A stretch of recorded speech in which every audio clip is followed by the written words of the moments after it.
Broadcasting live. It's America's longest running talk show on computers. It's Computer America, bringing you the biggest names in technology with guest interviews, new products, and your emails. Listen live at computeramerica.com on any device around the world. Email the show at live@computeramerica.com or find us on social media. Be sure to check out our website for contests, giveaways, show notes, live video stream, podcasts, and more. You're listening to Computer America.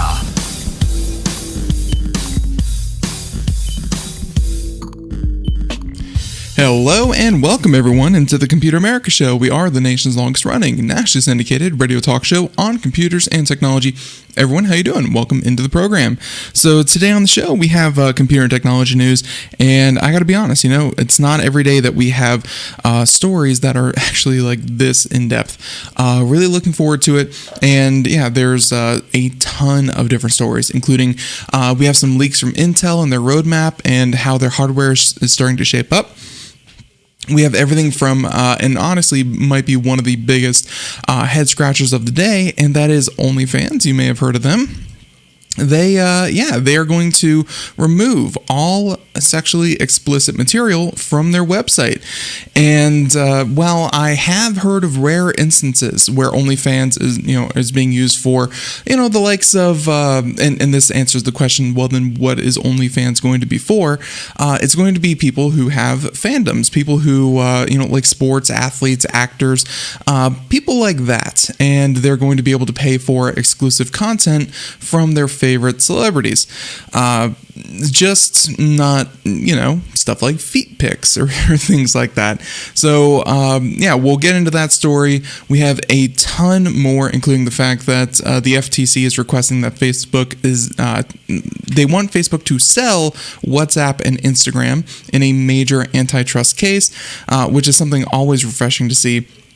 Love to see them actually stand up to these larger companies. We have all that and more, just a ton of different stories, and again, I'm really looking forward to talking about a lot of them.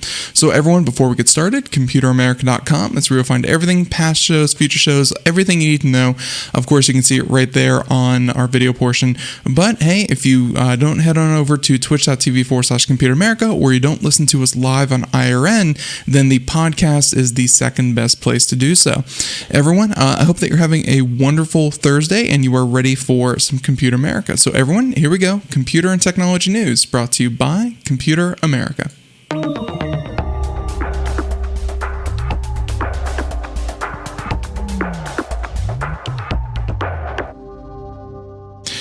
So everyone, let's go ahead and get things kicked off here with, I think, again, the biggest head scratcher of the day, and this has to do with, with OnlyFans. And you can check it out here. We're pulling this from Bloomberg, and yeah, it's as crazy as it sounds, saying that OnlyFans to bar sexually explicit videos starting in October. So they have a couple of months to find out what the new platform is going to be for services like this. It's it's going to be really, really different. because ever since the pandemic started, OnlyFans has become very, very popular for a number of reasons. Maybe a lot of people were sitting at home very bored, but yeah, they're saying that they're getting out of the pornography business. Starting in October, the company will prohibit creators from posting material with sexually explicit conduct on its website, which many sex workers use to sell fans explicit content. They'll still be allowed to put up nude photos and videos, providing that they're consistent with their policy, the company said on Thursday. What that actually means, though, well, it's so they're going to prohibit creators from posting material with explicit conduct on its website, but they can still post nude photos and videos as long as they are part of their consistent with their policy. What does that mean? Let's find out more. So they said that the popularity, and they said that the popularity of the social media service exploded during the pandemic. OnlyFans has attracted more than 130 million users, and that popularity also brought with it an additional scrutiny. And OnlyFans is positioning itself as more of a forum for musicians, fitness instructors, chefs, and not so much the former, what we're talking about. So while many of its most popular creators post videos of themselves engaging in that kind of behavior, several mainstream celebrities have, of course, also set up accounts that are, not selling explicit photos like that.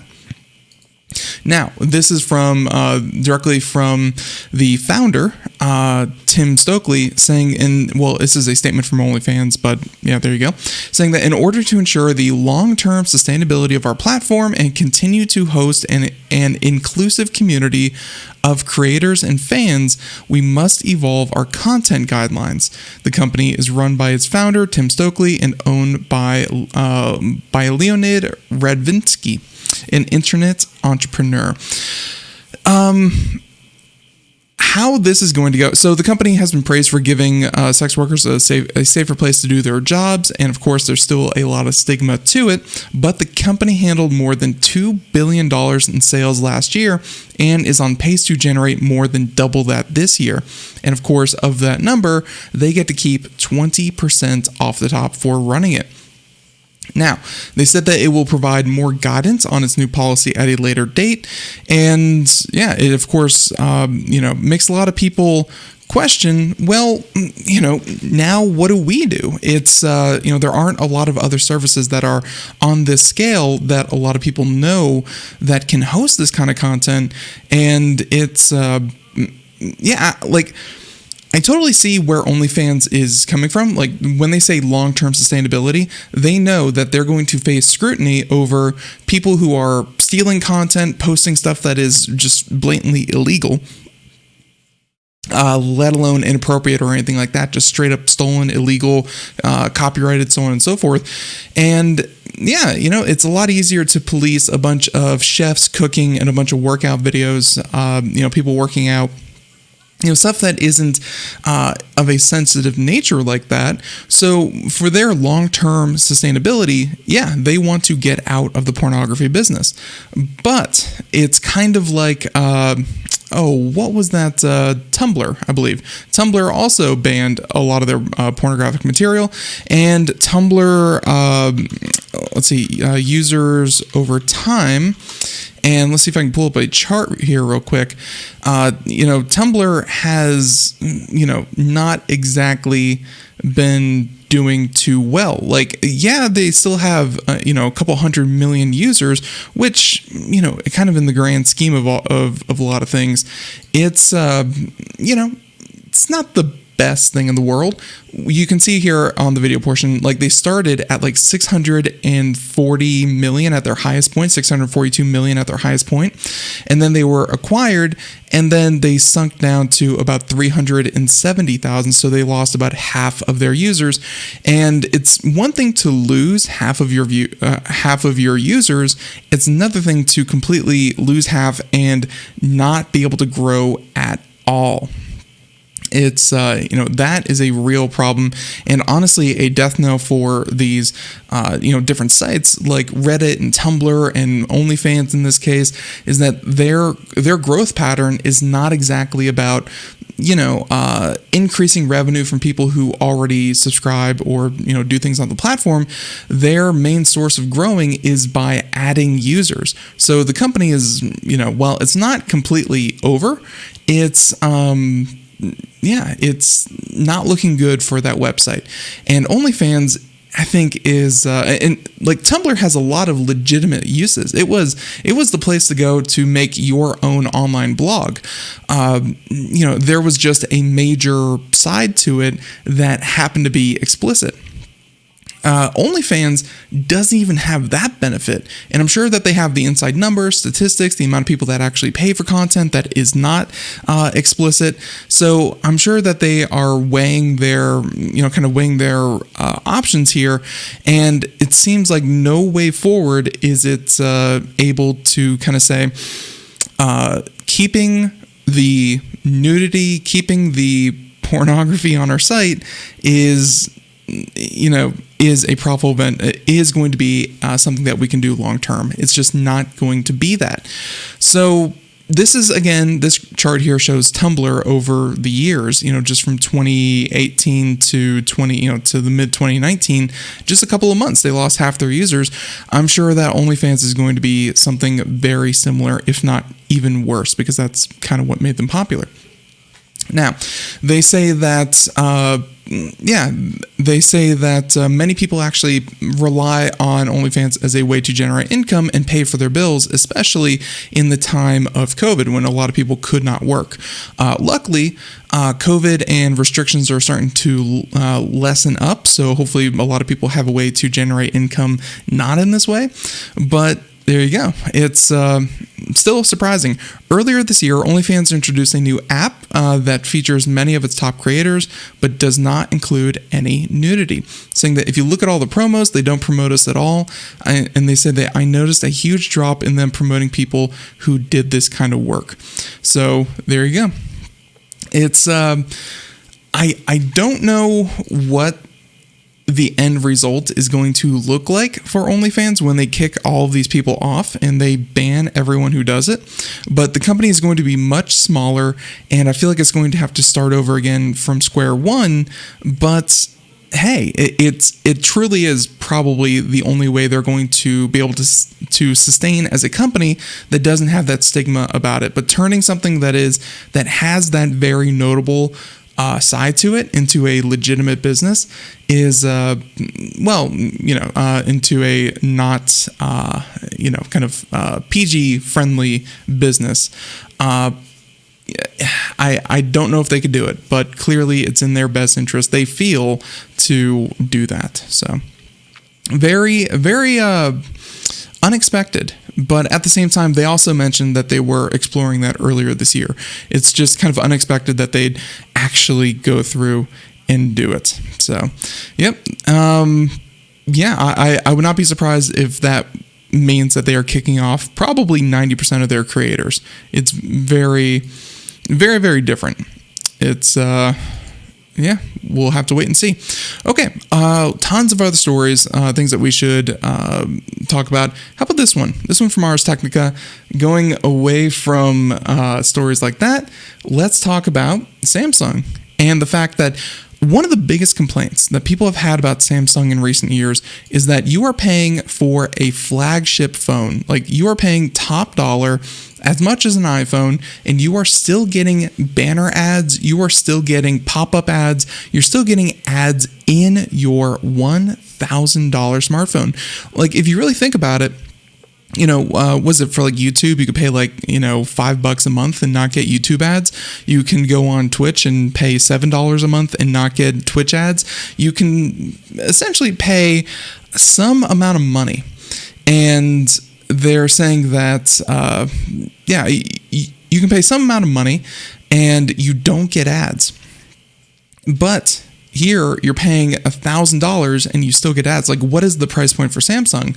Well, looks like just time, and they are actually doing away with it, saying that the announcement was first reported by Korean news agency and was later confirmed by Samsung in a statement, saying that the official line from the industry giant is that Samsung has made a decision to cease the advertisement on proprietary apps, including Samsung Weather, Samsung Pay, and Samsung Theme.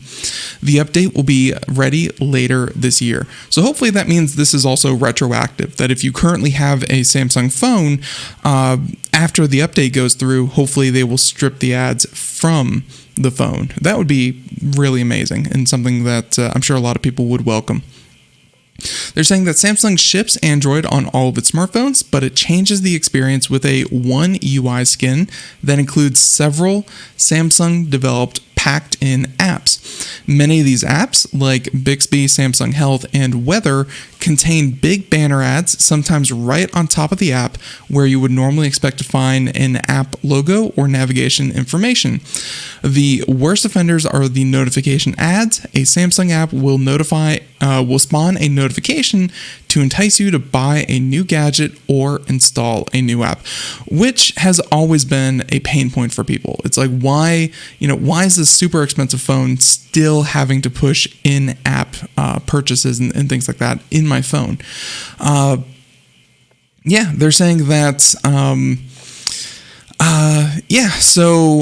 by the way, the Ars Technica author, Mr. Ron Amadia, even adds that for you whataboutists out there, yes, Google also shows ads in some of its apps, but they are in serious ad-supported web services like YouTube or Google Maps, and they aren't notification ads. You also paid Samsung $1,000 while you're using Google services for free. So there you go. Kind of fair point, but that is totally whataboutism. The two should be... the two should be separated, but still, saying that this is definitely a quote, "We'll believe it when we see it" report. Samsung currently hides ads in a lot of places that wouldn't be covered by its statement. The company said it made this change in response to consumer feedback, and since the feedback is mainly stop showing ads, this change should cover the entire OS package. Removing ads would certainly help the appeal of Samsung software, which couldn't agree more. I have some, like a new Samsung fridge, and the amount of times that it tries to push services to me, like getting ads in my fridge, is just mind-blowing. That is so unexpected and honestly a drawback for the entire thing, but... They're saying that, but because Samsung includes all Google apps plus all the Samsung apps, you end up with 2 app stores, 2 browsers, and 2 of everything else. Along with all the ads is a very messy package. So I'm sure that the ad-free Samsung kind of line that they're going to be pushing is going to be front and center later this year when they unveil the Samsung Galaxy S22. Looking forward to it. It's certainly a long time coming. A lot of people are just very against advertising. I'm sure not in some places, but when it's completely unavoidable, and especially in places that you already paid to gain access to, it seems like companies are greedy and double dipping. So good on them for doing that. Now, that was story number 2. Story number 3. And this is a personal, I'm personally invested in this, so all of you are going to have to suffer with me as we, kind of go through this. But Wheel of Time, if you've never read it, huge fan of the book series. It was kind of my childhood growing up, kind of reading these things. And obviously when Robert Jordan passed away and Brandon Sanderson took over the series and was able to finish it in the last 3 novels, I thought, man, that was a great way to end a 14-book series. This series has been near and dear to me, and when I heard that Amazon was actually making a television show featuring Wheel of Time, I was like, great, because I had seen, I think it's like The Sword of Truth. That was a television series done by like the BBC or something like that. It was dreadful. It was dreck. It was honestly like I couldn't make it through like one episode. I really like that series too, as far as kind of high fantasy goes. But man, that was just awful. And I have hopes that Wheel of Time, it's very intricate, and I'm sure the books have a lot of kind of Game of Thrones-esque, but Game of Thrones, of course, very sparingly used the dragons and the dire wolves and things like that. This one is about people that can literally just weave magic out of thin air. And so there's going to be a lot more visual effects, and that means, hey, the show is going to need a lot more money. So let's see if Amazon's going to throw themselves behind this like they did, kind of the Lord of the Rings, because the Lord of the Rings show that they're producing, I'm sure, is going to get top billing. But this one could be, like, in my mind, as big as Lord of the Rings if they gave it a proper chance. So let's find out more. They said that, the showrunner spoke with Entertainment Weekly about bringing the novels to TV, and you can see here in the images, they actually have images from the cast. So yeah, we can actually pull those up as we're talking about here in the background, and yeah, they even show some of the people, and I'm guessing so Lan, Perrin, Matt, Rand, all them, Lan, Moraine, Egwene, all these people. Yeah, looks pretty cool. So they, much more diverse than I think the book series would have had you believe, but hey, that was also to be expected. They're saying that Wheel of Time is the first fantasy series that really dove into political and cultural worlds of all these different characters. It was also one of the first to dive into multiple point of view characters, so you're following an ensemble which each of them have their own agendas and approaches to everything. That's always felt to me like the missing piece of the fantasy literature landscape that hasn't been brought to TV or film yet. And honestly, it's very much, very much in the nature of kind of the Avengers, with the whole Marvel universe, is that, hey, you can jump from Thor's perspective to Iron Man's perspective to Captain America's perspective to Hulk's perspective. You can jump to any of these characters because they are all essentially the main character. And that's something that Robert Jordan and the Wheel of Time does very, very well. So they're saying that given the epic scope of the novels, it's no surprise that the TV series boasts a sprawling cast in addition to all the people. They list them all here as who they are. It's it's a big chunk of actors. Like, this is just, these 7 are just the beginning. It's really incredible. So they mentioned, let's see, how far do I want to get in this? Because a lot of this has to do with the book itself, and I feel like I'm spoiling what the TV show is actually going to cover. But still, they're saying that we'll also be getting a separate Wheel of Time film trilogy focusing on events in Jordan's fictional worlds before the events of the book. As they reported previously, most of the canonical prehistory of Jordan's fictional world is revealed in flashbacks and legends found in Wheel of Time Companion, but it is otherwise largely unexplored territory. The intent is to complement rather than compete with the storylines of the adaptations for TV. So, yeah, that's exciting. We're actually getting 3 feature films as well. Honestly, I can't think of a better series. Like, it's so in-depth, it's so fleshed out. I'm really looking forward to it. So they're mentioning that Wheel of Time is expected to debut on Amazon Prime this November, and Amazon is so confident in the series, it has already renewed it for a 2nd season. That's amazing. It's honestly amazing. And, yep, I cannot wait. Like, this is, again, kind of a personal passion. So glad it's looking good, shaping up good, and it seems like the studio has faith in it. So that's always important. You don't want to drop halfway through. So there's that story. Okay, getting back to the technology news, not just the entertainment news. But I know that a lot of people out there are fantasy readers as well. Let's talk about... Okay. A lot of different stories that we could talk about here. How about this one? Story number 4 4, is the one that we're heading into. I want to do the one about Intel. Where is that? The one about Intel.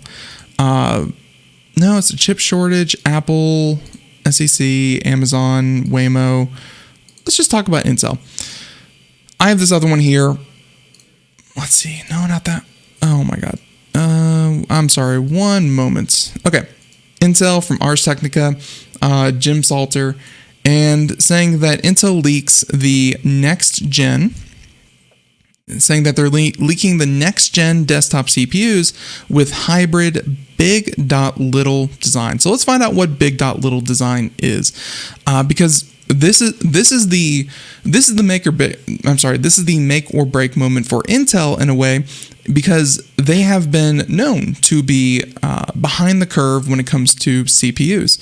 And now that they have a higher up shakeup, they have made all these investments. It's time after months and months and months. And, this is this is going to be their Band-Aid until they get things really going in the next couple of, years. Is the company going to be able to pull itself up and get back into the lead? So let's find out more about what Intel has been working on, where they have leaked the specs. The specs show performance and efficiency cores in the 12th and 13th gen CPUs. So there you go. They're saying that, from Jim Salter, Ars Technica, saying that it looks like big.little CPU design and architecture that includes both fast, power-hungry cores and slower, more power-efficient cores are here to stay in the x86-64 world, according to an unverified insider information leaked by WCCF Tech and Adored TV. Intel's Big Little design enters round 2, and so Big Little. So obviously, big power, little power. I guess it kind of makes sense. They're saying that Big Little designs runtime sensitive tasks on bigger, hotter performance cores while running background tasks on slower but much less power-hungry cores. The architecture is near universal in the ARM world, which now includes Apple M1 Macs, as well as Android and iOS phones and tablets, but it is far less common in the traditional computing world. Essentially, let's say that you have a processor that has 4 different cores. Traditionally a desktop CPU, each of those cores would have, let's say, 3 megahertz. And if you needed to run your Explorer on your computer, so, your taskbar and things like that, all of that would be loaded onto a core. Your operating system would run on a core. And it could capitalize that entire thing for that one process. If you have a web browser open, it would capitalize one of those in that process, or maybe even 2 of those. If you were running a high-powered video game, or a very resource-intensive video game, well, that would be dedicated to 2 of those cores. So essentially, your computer was denoting that, hey, you have a process, we have a core. 1-to-1, doesn't matter the speed, the power, the efficiency, whatever. There's a core available. This one needs a core. This process needs something to run on. So there you go. There was really no differentiating. And it sounds like when it comes to, again, the ARM world, that has been, that trade-off has been happening for a while, because let's face it, you don't need the same processing power to browse your email as you do to run some of the latest video games, or to kind of render a video or things like that.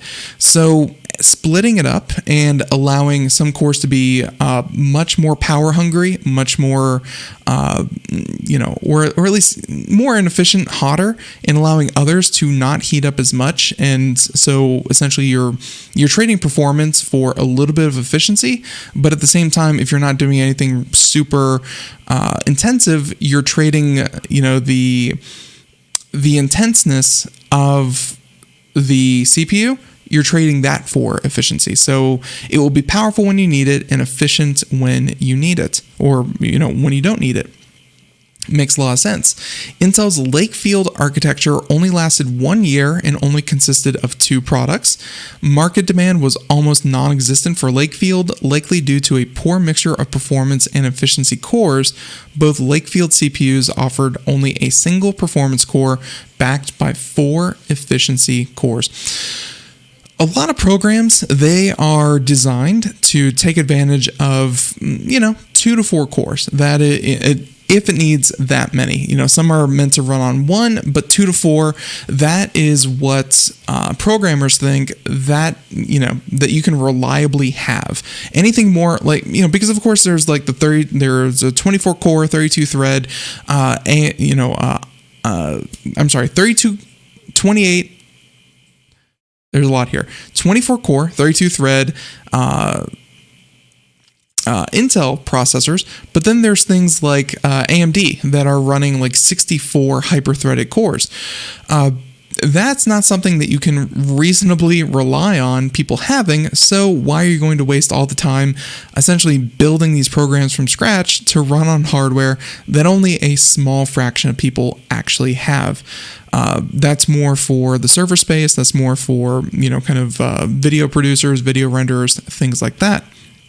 Now, according to the rumors leaked by Adored TV, Raptor Lake is what they're going to be calling it, will build on and expand the Alder Lake design, replacing Golden Cove performance cores with Raptor Cove and enhancing the design of the Gracemont efficiency cores.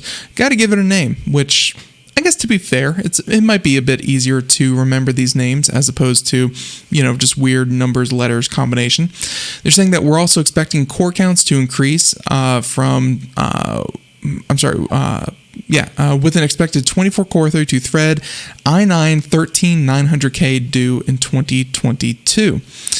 Power consumption is one of the key details in most of these rumors, with 3 major classes of power consumption expected in the desktop Alder and Raptor Lake CPUs alike, with 35 watt, 65 watt, and 125 watt TDP. And they mentioned that we can take a look at the projected core counts of enthusiast CPUs. And you can see the little chart here if you're watching the video portion. Some of the really impressive ones, and they have Rocket Lake, Alder Lake, and Raptor Lake. So Rocket Lake is kind of the current gen, and then Alder Lake is the next gen, and then Raptor Lake is kind of the in development model for next year. So this is the upcoming year, and then the year after that. And you're looking at things like 8 processors or 8 core counts, 16 hyper threaded. They're looking very very in line with each other. There's a top-end i5, a top-end i7, and a top-end i9. And it looks like the engineers are working back in hyper-threading, which is great because, before hyper-threading was kind of reserved just for one of them, but all of them seem to be getting it back. Now, they're saying that the key takeaway here is that Intel is bumping up its core count significantly, and it's only doing so by adding efficiency cores. The performance cores counts are expected to remain unchanged at 6, 8, and 8 for the i5, i7, and i9. Intel seems to be banking on added efficiency cores as a way to become a bit more competitive in multi-threaded workloads without repeating AMD's disastrous mistake with PileDriver. And PileDriver was, they wanted to compete on raw performance by creating such a power-guzzling monstrosity that nobody wants to live with. Of course, this ignores a couple of room-filling elephants, saying that on the performance side, it seems unlikely to expect the i9 12900K with 16 total cores to compete with its closest AMD equivalent. The current gen Ryzen 9 5950X already offers 16 cores, and all of them are performance, because I guess now we have to designate if they are performance or efficiency cores. Each one of those cores is each one of those cores are exactly as powerful as every other one. So, who is this Intel really, how is Intel really competitive with AMD in this regard? Now, they're saying that they're not sure what Team Red has in store for its next gen yet, but we certainly aren't expecting core count decreases. So they're saying that AMD is probably going to only improve, whereas Intel is, kind of trying to play catch up, and that's where we always knew they were. On the power consumption side, we're only looking at Intel's PL1 TDP rating, and they're saying that that's the TDP necessary to run the chip off turbo. We think it's too early to give the rumors any credibility for, turbo on, but here we go. Conclusions, and, they kind of wrap up the article here, saying that first and foremost, we want to remind everyone that they are just rumors and they are not fact. This is not exactly the spreadsheet that everyone should be running off of, but it gives us a hint, some kind of expectation to set for the next gen of CPUs. And they're reasonably confident that Alder and Rocket Lake SKUs will exist with core counts as shown here, and that the TDP won't change significantly as compared to Rocket Lake. But it's unclear whether these designs will successfully allow follow Apple's M1 in securing the big.little hybrid design place in desktop computing history, or be relegated to the dustbin. So essentially they're saying, we're not sure if this is something that people will bite and will go for. The only thing I can imagine is that I'm sure everyone would appreciate more performance cores, more power, more efficiency, more. Like, that's what people expect from CPUs. Clearly, Intel is trying to get back in the competitive field. It may be a bit of marketing, but it is also a straight up performance increase. Instead of just having 8 cores or 10 cores with no hyperthreading, they are going to have 8 or 10 cores with a couple of these smaller, less powerful cores, kind of tacked onto it. So if your option, I'm sure if you were Intel, if your option was to offer this with or without, they had to increase something, they had to improve something, and this was their step towards it. Now, let's see. So I think with that, we are going to go ahead and wrap that up. But I'm looking forward to what Intel has. I do not think they will be, completely competitive, let alone an industry leader for the coming, months or later this year.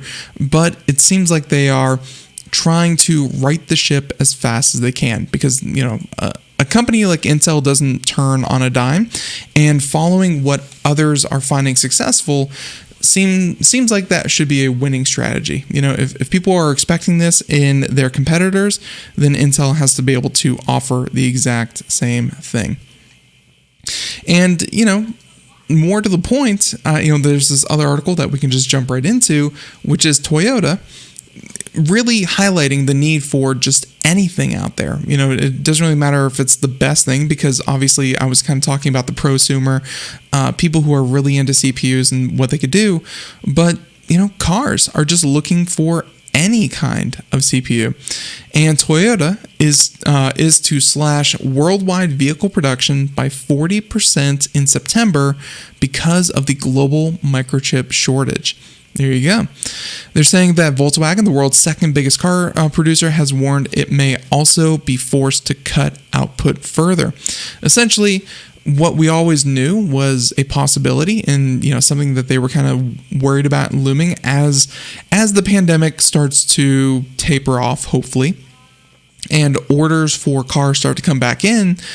Yeah, everyone would hope that they could just jump right back into making 1 million vehicles a year. Not so much, or I should say 900,000 cars a quarter. Not so much. They have to cut it by 40%. They say that Toyota's other rivals have already scaled back production in the face of global chip shortages. Until now, Toyota had managed to avoid doing the same, with the expectation of extending summer shutdowns by a week in France. By a week in France, the Czech Republic, and Turkey. New cars often include dozens of microchips, but Toyota benefited from having built a larger stockpile of chips, also known as semiconductors, as part of a revamp to its business continuity plan, developed in the wake of the Fukushima earthquake and tsunami a decade ago. So essentially, they were prepared for disaster better than anyone else. But man, this was a little unprecedented. This whole shutdown and global chip shortage. Now, the bulk of the cuts, 360,000 cars, will come in September and affect factories in Asia and the United States. They're saying that Toyota is going to great lengths to minimize the impact of the semiconductor shortage supply that is globally impacting the automotive industry. And yeah, they're aiming for the aim is for Toyota as a whole is to make up for any lost volume by the end of 2021. So they're hoping to, the global chip shortage to kind of wane just a little bit.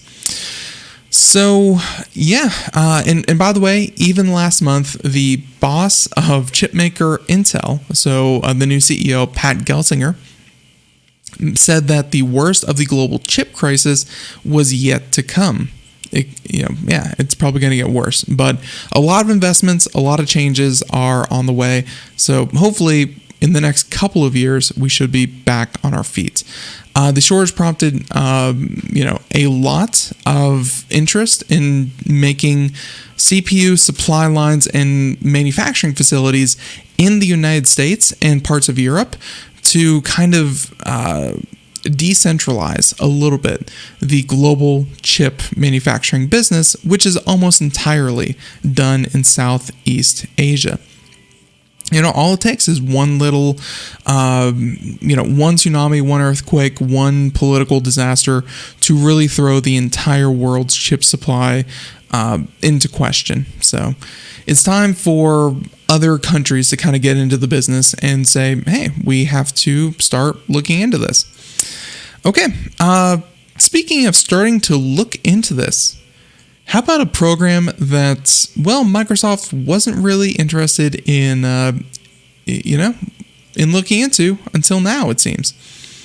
Saying that Ars Technica, once again, the once doomed Microsoft Paint gets its first redesign in over a decade. Yep, you heard that right. Microsoft Paint is getting its first redesign since 2009. Pretty crazy. And don't worry, folks, it's very simple, because that was one of the nice things about Microsoft Paint was that it's, it was very simple. And if you just wanted to copy, paste, if you wanted to crop a screenshot, things like that, looks like they're keeping all that functionality pretty similar, but it's also very simplistic in its views. You can see that there. And they include things like a light mode, a dark mode, as you would expect, typing with a lot of different fonts. They're essentially, think of it like Photoshop, just really watered down. So the new version of Paint stops far short of making a full-feature photo editing app like Adobe Photoshop. You still don't get layers or any advanced effects tools, but the Paint app as it stands in Windows 10 is barely changed from the Windows 7 version, and of course the adoption of the ribbon user interface that happened back in 2007 was really the last major update that it had. They're saying that back in 2017, Microsoft briefly deprecated the Paint app, officially halting its already stalled out development and proclaiming that it would be removed from the default app for the newer Paint 3D. But the app was saved from the recycle bin a couple of years later and given an under-the-hood update that improved screen reader support and added keyboard controls. The new update might not signal a renewed commitment to making Paint an actual heavy-duty image editor, but it does seem at least suggested that it will be updated and coexist with Windows 11. I think that that's always been Paint's niche, and something that always added a lot of functionality to Microsoft is having that lightweight, easy to use, just I have a screenshot, I need to crop it, style of photo editing. It's not like you wanted to, really do something, truly fantastic with Paint. You just need something done quick, easy, slap it out, you're good to go. That's always been where it has thrived, and I'm glad to see that coming Windows 11, it's getting a bit of an update and a bit of a refresh. Some love for the good old Microsoft Paint. Very, very cool. Now, how about we talk about Apple? And this is from Al Jazeera. We covered this a couple of days ago, when it first popped up, and this idea that Apple was going, just so everyone can be on the same page here, Apple introduced a way for itself in its software to encode images, compare them to known images, and on your device locally,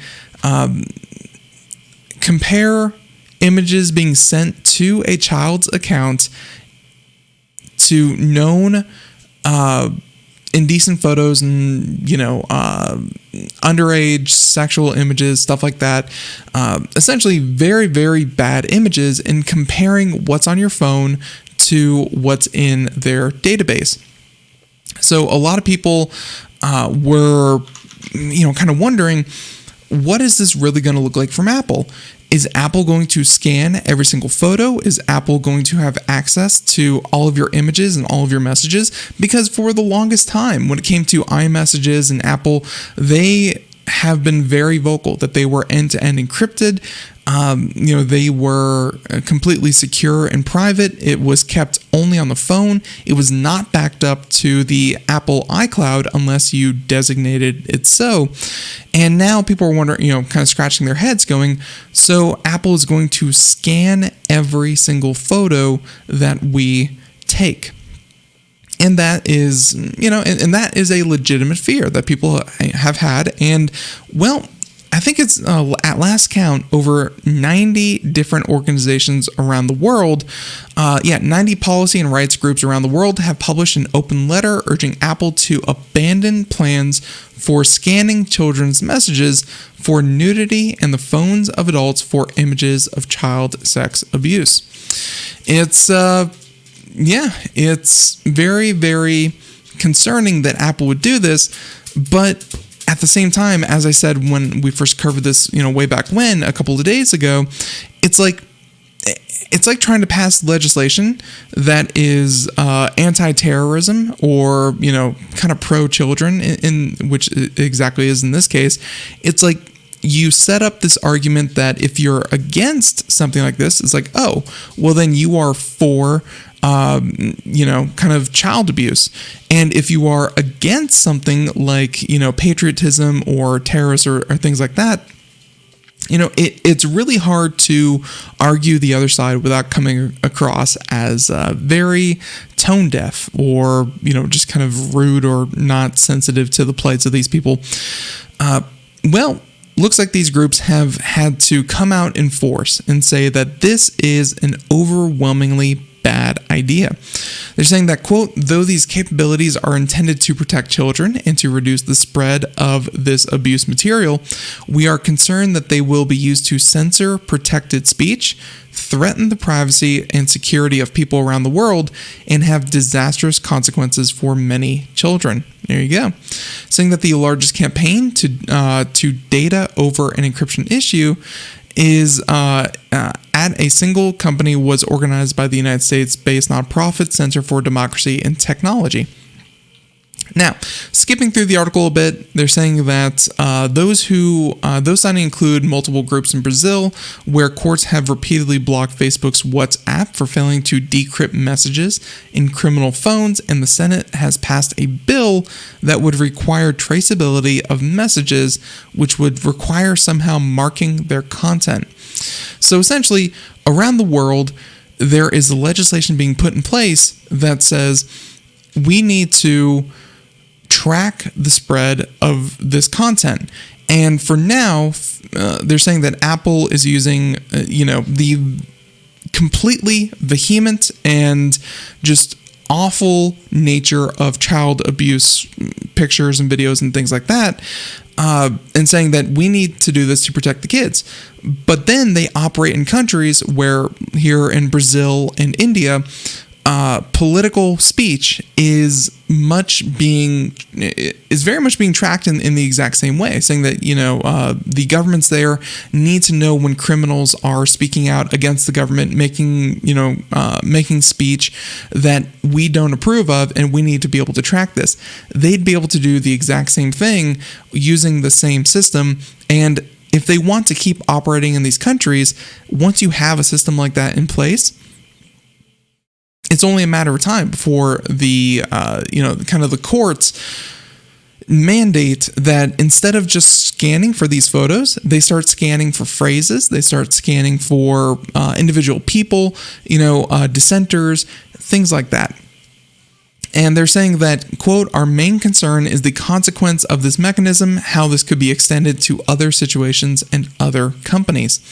And it represents a serious weakening of encryption, because even though everything stays encrypted, and that was Apple's whole point, was that everything stays encrypted, nothing is actually seen by anyone until it goes through multiple hurdles to really say that, oh, this is a problem, this is problem material, this is problem picture, it's encrypted, it's compared to each other, it's compared to each other on encrypted services, but then it's eventually spit out and decrypted and then compared and sent to the appropriate law enforcement or agencies to kind of vet it and then take appropriate action. Like, I get the need to stop this kind of material. It's horrible that it is horrible that it exists in the first place, but monitoring everyone is probably not the best way to go, because you do start to just infringe on everyone to catch the very few that actually do it. And of course, there's of course the question, can Apple really do this? They're saying that their system is very, very accurate, where it has one false positive every trillion checks. So one false positive every year for, and in that year doing it was like 1 trillion checks or something like that. It's supposed to be very, very accurate, but at the same time, to me, that did not say that they were accurate. That just said that they were very weak in their matching. So they probably missed more than they caught if they were only getting one false positive for every 1 trillion checks or whatever it was. And actually, I like Ford's comment here saying that, can you imagine being a mom or a dad taking an innocent picture of your kids in the bathtub?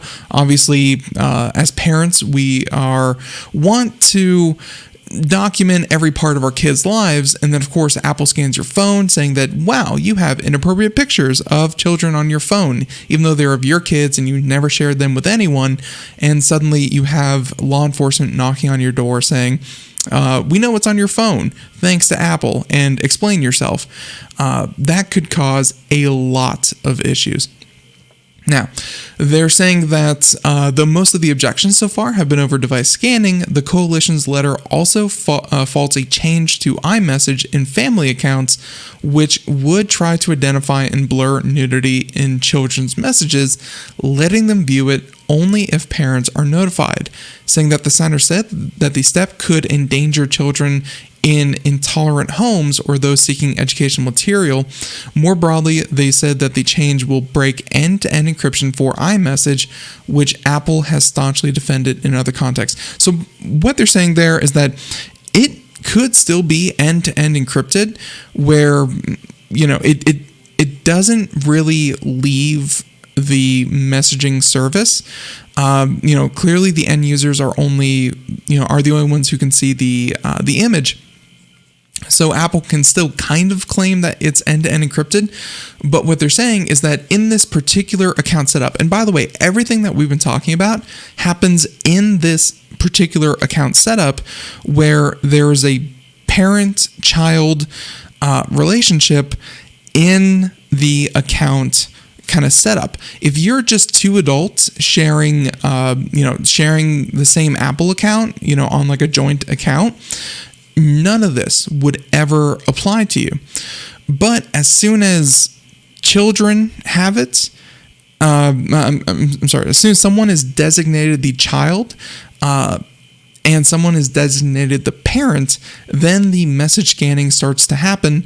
Although I will say the photo scanning happens regardless, because they're seriously trying to crack down on the spread of that material. So other groups that have signed include the American Civil Liberties Union, Electronic Frontier Foundation, Access Now, Privacy International, and the Tor Project.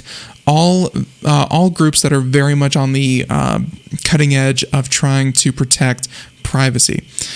So they said that, and it's, I don't know, it is a problem. There's a lot of approaches to it. It seems like Apple is honestly doing their best faith, really good faith effort into encrypting everything. They're doing scanning, but they're doing it in a way that encodes whatever the image is, scrambling it and comparing it to other scrambled images so that, there's not a massive trove of inappropriate pictures on Apple's server somewhere. And by the way, that's actually something else to mention. None of this happens if you don't sign up for iCloud. And I think that's really the main reason why Apple is doing this, because Apple has a responsibility to law enforcement that the moment it leaves people's phones and goes onto Apple servers, Apple is not responsible for what, let's say, someone keeps on their phone. But Apple is 100% liable for what Apple keeps on Apple servers. Even if it's their users' data, it's Apple servers. And if Apple is caught with those kinds of images and that kind of material and that kind of evidence on its servers, Apple's the one who has to pay the price. And I think that's really, at the end of the day, as much as I hate using the phrase, at the end of the day, that's what Apple has to be wary about. They have to watch out for what Apple keeps. If you never connect your Apple account to the iCloud and you keep everything on your phone, this whole system never actually happens. This is only for images that are kind of stored in the Apple iCloud for users. So if people are really concerned about privacy, they can, of course, never connect to the iCloud, which is always the thing. Don't forget that as much as Apple is a proponent of, we will not unlock people's iPhones because that's their iPhone and we can't get into it anyways, we respect our users' privacy. If the FBI, CIA, whatever three-letter agency came to Apple and said, we have a warrant, let us into your servers, Apple gave them the keys every single time. That's completely in their jurisdiction because that's Apple's servers. They just wouldn't unlock people's phones. So I feel like it still keeps in line with what they're saying, but it's getting even more invasive on the part of what they've been doing before. So yeah, it's certainly a big yarn ball that Apple is, making a little bit more confusing, but I can see why Apple is doing it. I can see why why law enforcement would kind of make them do that, but it does kind of put Apple on the spot to say, is this something that is still in line with Apple's, privacy first, that kind of thing. And by the way, this question here again so now Apple would be storing the images. Does that make them in receipt of the images? And again, Apple's work around that one, and I do want to address that again, is the fact that, Apple would have the images, but they don't at the same time. They have them in the fact that they can say, we have scrambled, encrypted photos of a lot of really inappropriate and bad pictures, but we only store the encrypted the encrypted form of these photos. So by encrypting a lot of photos that are out there in the exact same way, we can then compare encrypted to encrypted. There's no actual images being hosted that are not encrypted. And if anything comes back as positive, as a match between the encrypted and the newly encrypted photos that are stored on your phone, that's when the whole system kicks in and they can start to escalate that. And then when it finally reaches a person and not just automated systems, they have an actual verified human. They have an actual person verify that the image is inappropriate. And then, of course, they contact law enforcement, about the whole situation. So they don't strictly store, because that would mean that Apple somewhere has one of the largest troves of child pornography out there. No, everything's encrypted. So, yep, it's, as much as I think people can pick on Apple for doing this, because Apple is very upfront about their need for end-to-end encryption and privacy and so on and so forth, I also don't want to say that, this is going to be a problem that is uniquely Apple, because I guarantee you this is going to be an issue that if Apple does this right, quote unquote, if they get this to stick and they get a system like this in place, law enforcement, the FBI, governments around the world, they're going to look at Amazon, they're going to look at Google, they're going to look at Microsoft and say, are you scanning your servers for child pornography? Apple does it, why don't you? This is going to be a global problem for every company, and I'm sure that a lot of these other tech companies are looking at Apple and saying, how is this going to shake out? Because they are going to have to follow suit in some way. There you go. Yep, and of course, if it can be encrypted, then it can be unencrypted absolutely as well. Lots and lots of different pitfalls here, but hey, I hope that they implement it in a smart way. We'll definitely have to see. So everyone, and of course putting tech companies in the place of law enforcement, yeah, it's always a weird situation. Everyone, lots of stories we didn't get to. I'm sorry about that. There's tons of fun one. Everyone, we'll see you tomorrow. I think we have Nathan Evans on. We'll see about that. Everyone, have a great one. Thank you so much. Have a great day. Bye, everyone.